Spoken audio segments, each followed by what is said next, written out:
নয়, শিক্ষার জায়গায় কি অভাব আছে? কিন্তু এমন করো না। আমি আমি আমি আমি ওদের 8 বছর আগে পরীক্ষা দিয়েছি, আমাদের সময় নাহিদ ইসলাম ক্ষমতায় ছিল। আমরা 7টা সৃজনশীল করছি, ওটার আন্দোলন করছি যে পিটাতে বাসে নিয়ে গেছে। 7টা সৃজনশীল আমাদেরকে পরীক্ষা দিতে হয়েছে।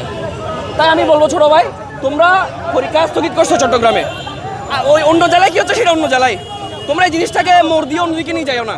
আমরা 24-এ কি হয়েছে দেখছি, এর আগেও কি 18 সালে কি হয়েছে দেখছি। আল্লাহর ওয়াস্তে দেশটাকে দাঁড়াইতে দাও, আল্লাহর ওয়াস্তে দেশটাকে দাঁড়াইতে দাও। দেশের অবস্থা ভালো না, তোমরা এখনো রক্ত গরম ইয়ং ছেলে, বুঝো না অর্থনীতি কি, রাজনীতি কি, গোপনীয়তা কি, হাকিকাত কি বুঝো না। তোমরা খালি 19-20 সালে রাস্তায় নামো, 19-20 সালে রাস্তায়। তোমাদেরকে কেউ মশা রাখতে পারে না, মাছি রাখতে পারে না, মুরগি রাখতে পারে না, সোজা নাম আন্দোলনে। কেন রে ভাই? তোমরা কেন বুঝতেছো না যে তোমাদের উপর একটা অদৃশ্য ব্যাপার আছে, কেউ না কেউ নিয়ন্ত্রণ করতেছে তোমাদেরকে। তোমাদের বোঝা উচিত তোমরা জ্ঞানী না, তোমরা জ্ঞানী বলেই তো খোটা আন্দোলন করছো, খোটা না মেধা। তো তোমরা মেধাবী, তো মেধাবীর আচরণ কেমন? এত উগ্র?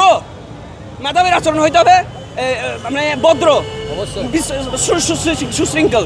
এখানে শিক্ষা বোর্ডের সামনে কালকে গেট খুলে গেলে আজকে বিল্ডিং খুলে নিয়ে যাও, এখানে দরকার নেই তো ভাই। আল্লাহর ওয়াস্তে তোমরা বুঝার চেষ্টা করো কি কারা তোমাদের পিছনে এগুলা করতেছে।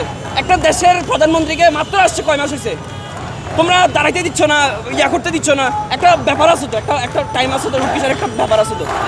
আমি আমি একজন শিক্ষার্থী, আমি সাধারণ শিক্ষার্থী, আমার কোনো পরিচয় নেই। আবার মানুষ বলবে যে আমি দোসর, মানুষ বলবে আমি ছাত্র দল করি, মানুষ আমাকে সবাই চিনে, আমি একজন সোশ্যাল অ্যাক্টিভিস্ট।